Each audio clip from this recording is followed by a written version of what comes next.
Hi everyone and welcome back.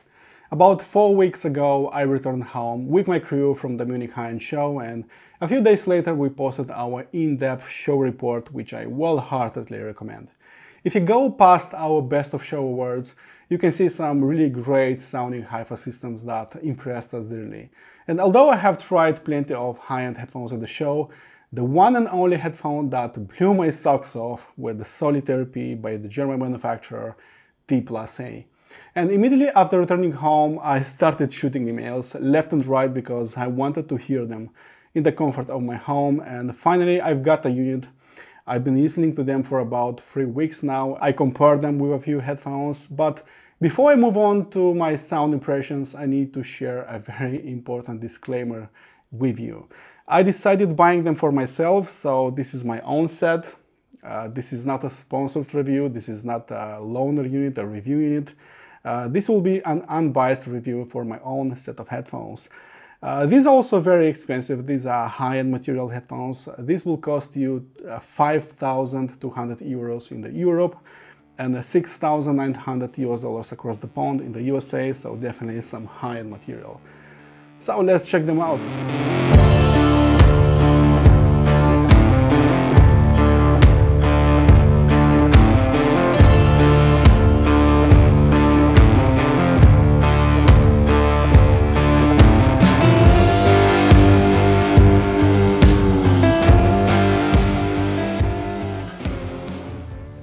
T+A have two versions of the Solitaire. The Solitaire P SE, which are more affordable, use less impressive drivers, and most of the caps and yokes are made out of plastic.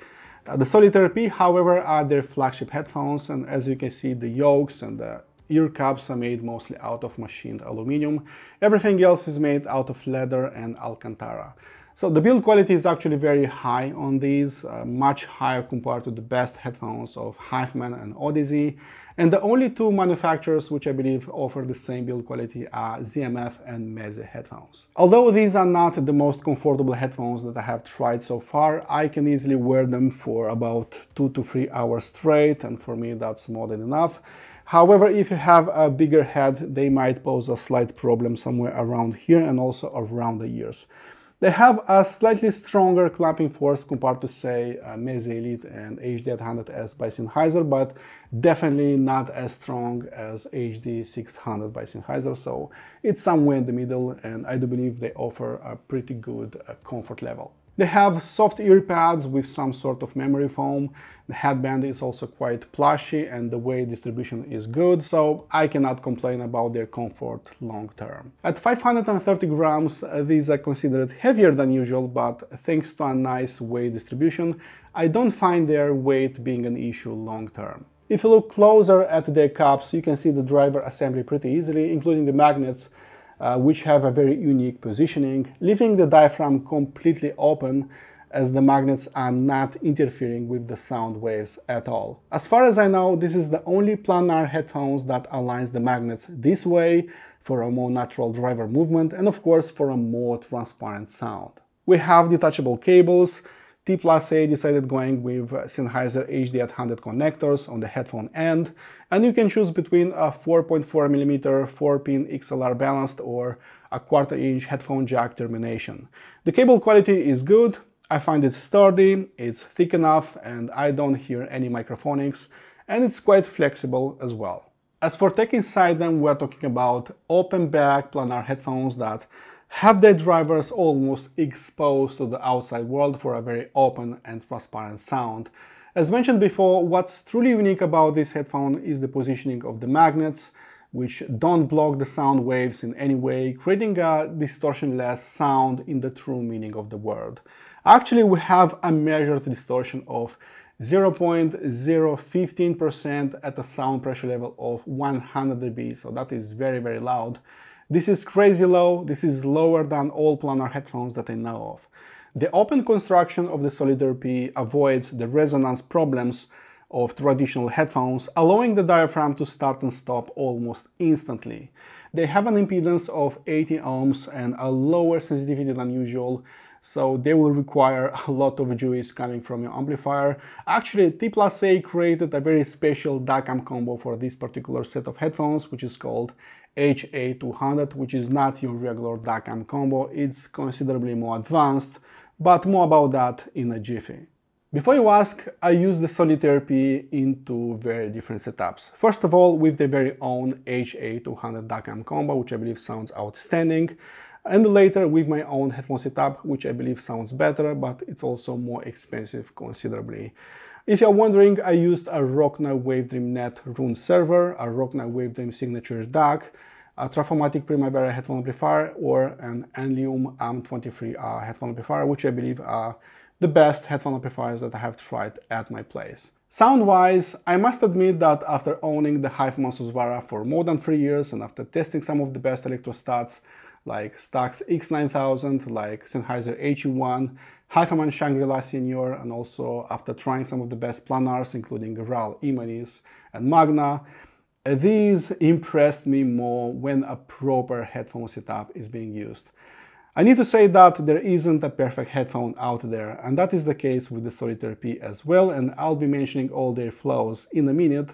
However, if you value skills such as transparency, detail retrieval, transient response, start and stop of the drivers, imaging, soundstage, depth, holography, all while having a reference tuning, then Solitaire P have the potential of being the #1 headphone in the world. After getting the Radio TD 2.2 loudspeakers that you can see behind me, I slowly realized that I don't have such a strong desire to listen to headphones anymore. This is the ugly truth, guys, don't be mad at me.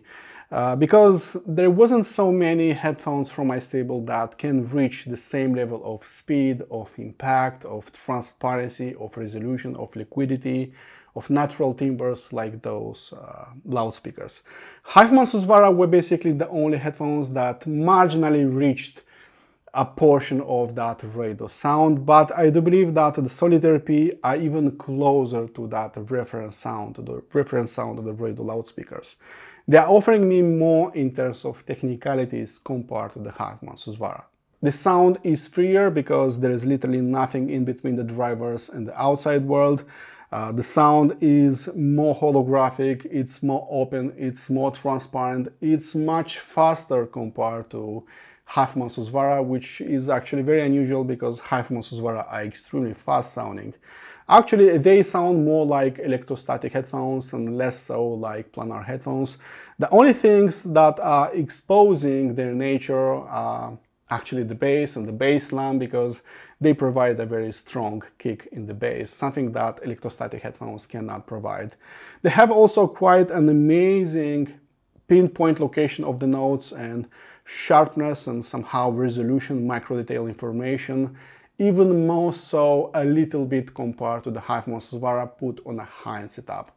Sometimes I feel that there is basically no difference in between these and the HiFiMan Susvara on the micro level, but sometimes I hear a little bit more layers of music, especially in the bass with the Solitaire P, so I tend to believe that they are sounding more detailed on the micro scale compared to the HiFiMan Susvara.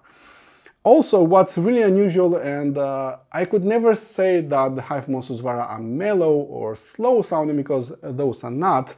However, these are making those, basically any other headphones, slower and slightly sluggish sounding by comparison.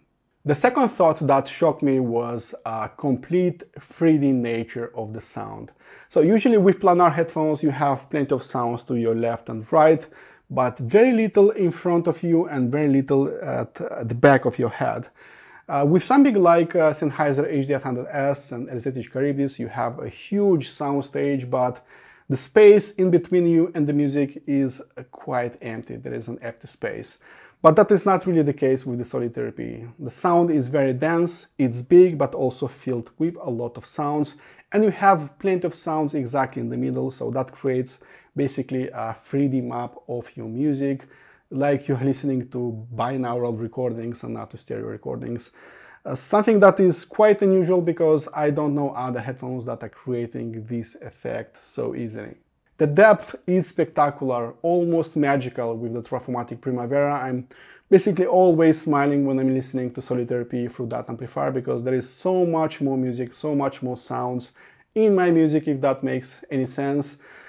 They don't sound like regular open back headphones with that amplifier, but more like supercharged, completely wide open headphones, like there's nothing between you and the music. Last but not least, freaking crazy dynamics. So don't expect them to provide you a powerful bass slam, but expect them to rattle your skull with quite possibly the strongest bass that I have experienced from basically any headphone. I have tried plenty of headphones that are doing bass really outstanding, like LCD4 by Odyssey, Meze Elite, many others, but these are considerably more impressive in this regard. There are more nuances in the bass, even compared to HiFiMan Susvara, so the bass is not just stronger, but it's of a higher quality as well, and that improves dynamics considerably. So probably the best part of this headphone is the rendition of the bass and also all those technicalities. Transient response, resolution, transparency, soundstage, all of that is truly impressive on this set of headphones. I don't consider myself to be a bass head, but man, after putting some infected mushrooms, everything else felt too polite, too slow, too ethereal, too shy sounding, so these are definitely doing bass material full justice. Without a single doubt, this is the cleanest bass I have experienced via headphones. It's game-changing if you are into bass-intensive music. So yeah, crazy dynamics are their second name, but all of that is coming at a cost. Not only do you need to shell some serious money to buy this particular set of cans, but you'll also need to have the very best headphone amplifier that you can afford, the best DAC and streamer. Actually, from my stable, these are the second hardest to drive headphones, not only from Planar Mafia ranks, but from any other headphones in general. So HiFiMan Susvara is still the number one. Those need more power. These are coming next, Solitaire P, and then everything else. So all those, Meze Elite, Meze Empyrean, Odyssey LCD4 and 5, even HD800S by Sennheiser, they need less power compared to the Solitaire P. These demand high quality power and ideally lots of it. They can work decently to almost good with portable devices, but they won't be so punchy and alive like they will be with a desktop headphone amplifier. As you all know, sounding loud and well-driven are two different things. I can make them loud with portable devices, but truly outstanding, not so much. So they work good with Shinling M5 Ultra, with Habi RS8, Habi R8 Mark II, and also with Fire M17. Everything else, not so much. However, with desktop Class A, fully discrete, transistor-based amplifiers or overpowerful tube amplifiers, that is a very different story. They worked much nicer with such powerful creations, so if you want the best out of them, I do recommend a powerful, ideally fully discrete headphone amplifier to unleash maximum potential. By chance, I have on loan the T+A HA200 DAC combo, which was specifically designed for the Solitaire P and Solitaire P SE. That one is not your regular DAC combo. It's considerably bigger, heavier, it sounds really outstanding, and then it has a crazy feature set. It's also quite expensive. It goes for 6,900 euros here locally and for 9,650 US dollars across the pond. So again, this is quite high-end material. We're talking about a true 1-bit DAC that handles both PCMe and DSD material natively. It is based on the company's high-voltage analog technology, usually reserved for the flagship range of products. We are also dealing with a full Class A headphone amplifier. It uses 2 linear transformers, and we have tons of features like crosstalk, sound tuning options that lets you adjust the bass, the treble output in the analog domain. We can change the output impedance of the headphone jacks from 8, 12, 18, 25, 40 or 80 ohms, depending on the headphones used. Clearly, it wasn't made only for the Solitaire P and for the Solitaire P SE, but for a wider variety of headphones. And except for the HiFiMan Susvara, which weren't really driven fully, I was arriving at maximum power and dynamics weren't really impressive, everything else worked outstanding on that unit, including these babies right here, the Solitaire P. The sound was quite liquid, so effortless, exactly how 1-bit DACs are sounding. Very resolving but effortless and easygoing at the same time. So very different compared to chip-based Delta Sigma DACs. The sound was simply pouring and everything sounded effortless, big, the soundstage was massive, and the grip over headphone drivers was actually very good. This is something that I have observed instantly. The soundstage surprised me because usually you need a very big headphone, a beastly looking headphone amplifier to have this massive soundstage. But this one was providing me that kind of sound, so the sound was truly big, maybe a little bigger compared to Ilium AM23R, which was actually quite unsurprising to me. Overall, it was providing a fatigue-free listening experience with tons of headroom on top, with plenty of features. So you can adjust the bass and the treble, you can enable that crossfit circuit, a few filters and so much more. So clearly it's not really your usual DAC-AM combo, and of course that price point tells you that this is something special indeed. I truly enjoy the sound of the HA200, and for some of you or most of you this will be an endgame material setup, so HA200 together with the Solitaire P. But if you are crazier and you have the means, you can go even further with the Solitaire P. That's exactly what I did. And I believe that with more expensive DACs, with better headphone amplifiers, you can squeeze even more from the Solitaire P, and they will be unleashing even crazier dynamics. The soundstage will be bigger. The sound will be even more natural. So yeah, they can do that, and basically the limit is your wallet with the Solitaire P. I will briefly talk about the frequency response, and I will start with the bass. Now, I don't have every high-end headphone at my place right now, although I have tried most of them at my place and at various hi-fi shows. When it comes to bass quality and quantity, I don't know if there is a headphone that can provide as much bass quantity and quality-wise. I hear new nuances in the bass with these, even compared to HiFiMan Susvara, and everything else feels muddy sounding by comparison in the bass. The bass is not only very nuanced, lots of information in here, but also very powerful, sometimes a little bit too much. So they work really outstanding with modern tunes, with electronica music, with rock, hip-hop, all of that sounds really outstanding.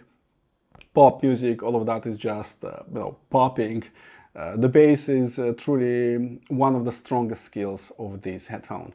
Moving on to the mid-range, this is where I start complaining about this headphone. So on the one hand, these are exactly as clean, transparent, uber detailed in the mid-range, but on the other hand, these are not exactly sweet, organic and natural sounding in the mid-range. So something like HiFiMan Susvara and Meze Elite and ZMF headphones are providing more body, more oomph, more meat on the bone in the mid-range, something that these are not doing so well. So I won't call these as dry sounding or lacking substance in the mid-range, not exactly like HD800S by Sennheiser, not exactly like entry-level HiFiMan headphones. For God's sake, we're talking about endgame headphones, so not like that, but still not exactly organic and not exactly sweet sounding. However, you can make them sweet and you can make them organic sounding with a careful system matching. So with an 1-bit DAC like HA200, with an R2R ladder DAC like Rockner Wavedream Signature or many others, with fully discrete Class A headphone amplifiers, with overpowerful tube amplifiers, you can bring back some life in the mid-range and make that smooth, organic and full-bodied sounding, and they are responding very easily to that system matching and changes happening in your chain. So again, with my setup and with many other setups, you can make them natural sounding and sweet and organic sounding in the mid-range, but you'll need some work to do, and that is one of the complaints that I have with this headphone. Moving on to the treble, I find them very detailed, again, very transparent. You can hear sounds past 16 kHz, so the top octave is very defined. Again, I believe that they are providing lots of and tons of information in the treble. However, There are a few things that I can nitpick about because the treble is not exactly very even. It goes up and down sometimes. For example, there is a rise in between 9 and 10 kilohertz, so they can appear a little bit brighter sounding compared to others. And sometimes there is not so much information in a few regions, like in between 12 and 14 kilohertz. Sometimes I feel that they are brighter compared to HiFiMan Susvara, and sometimes I feel with different sounds, with different music, I feel that HiFiMan Susvara is slightly brighter. So overall, I'd say that you need, again, some careful system matching. I won't say that overall these are bright headphones, not at all, but they have definitely the bite and a little bit of sharpness in that region. As I said before, these are not perfect headphones. Perfect headphones sadly do not exist, but if you know how to solve their weak spots, then you can make them close to perfect sounding. Initially, I wanted to compare them with plenty of headphones from my stable, but the more I was listening to them, the more I realized that from my stable, only HiFiMan headphones, or HiFiMan Susvara more exactly, have the chance of making it to round 3 in the octagon with the Solitaire P. So in terms of resolution and transparency, it's almost a close tie, but after weeks of listening and after weeks of comparing, I can easier focus on the sounds with the Solitaire P. The sounds have a stronger contour and shape. The sound is also breathing much easier. And all of that is leading me to say that these are slightly more detailed sounding compared to the HiFiMan Susvara. Also, there are a few nuances happening on the Solitaire P, especially in the bass region. I can hear a few things which are not happening with the Susvara. So clearly there is slightly more information coming forward with the Solitaire P compared to the HiFiMan Susvara. So overall, I'd say that these are getting a solid 10 and these somewhere 9, 9.5 in terms of resolution and transparency, which is mind-blowing because up to this day, I believe that HiFiMan Susvara are surely the most detailed headphones out there. Moving on to transit response, the difference is not so small anymore because these are becoming lightning fast sounding and the difference is not small. I would never say that HiFiMan Susvara, and I cannot say that HiFiMan Susvara are mellow or slow or sluggish, but when comparing, clearly these are not going so fast with super fast electronica tunes. Decay of the notes, if needed, if needs to be fast, it's not going so fast, but these are definitely race cars, hypercars actually, very fast sounding, and in this regard they sound more like electrostats and not so much like planar headphones. I have plenty of planar headphones that sound fast, most of them that I own because, you know, I'm the transit response guy. This part is very important to me, but all of those cannot match the speed, the need for speed that the Solitaire P are having. So again, in terms of transit response, fast decays, these don't have a match for now, or from the ones that I have tried. Moving on to soundstage, depth and imaging, I'd say that Susvara were never big sounding. You can make them, but they cannot compete with the biggest sounding headphones out there. However, Solitaire P, they can compete easily with HiFiMan with Electrical Ribdis. That wouldn't be a problem. HiFiMan Susvara, they have a very impressive layering and 3D effect in a way. Something that T+A not only have, but they have all of that more impressive. So again, in this regard, especially in terms of depth, pinpoint location of the notes, the Solitaire P are winning this game pretty easily. The only region where I feel that Susvara has an upper hand over the Solitaire P is the frequency response. Not the bass, because clearly the bass is rendered nicer, clearer and more impactful on the Solitaire P, but the mid-range and the treble is more even sounding on the Susvara and more natural at the same time. The mid-range is slightly more ethereal and more a little bit dry sounding on the T+A, and the treble is not so even and can be a little bit hotter sounding than usual, but again the difference is not major. but I need to state all of that, and I do believe that Susvara are better in terms of mid-range and treble delivery, definition, naturalness, and how it is rendered overall. So overall, I'd say that HiFiMan Susvara are better in terms of frequency response, how even everything is sounding in the frequency response, while T+A are doing much better job in terms of transit response, resolution, transparency, dynamics, soundstage, depth imaging. So it really depends on who you ask. If you value frequency response above everything else, then HiFiMan Susvara is better, but if you value all those other skills, then T+A Solitaire are better. So you should ask yourselves which headphone will be better for you.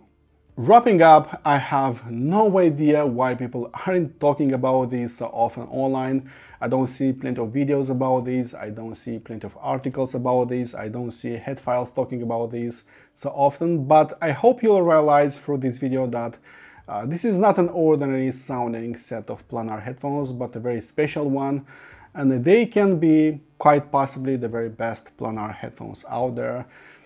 I bought them for a reason. I didn't buy them just to have them, but because I believe they are truly outstanding, and these simply became my daily driver headphones, and all my future headphone amplifier reviews, DAC reviews will be made via these headphones, because I do believe they have a very particular set of skills which are very impressive. Technically, these are better compared to the HiFiMan Susvara. They also cost less in Europe, while having a much better build quality in my opinion, so Gold Award was easily and fully justified in my opinion. Alright guys, thanks for watching, please drop me a like and subscribe if you like this video, and as usual, stay positive and be open-minded, and I'll see you very soon.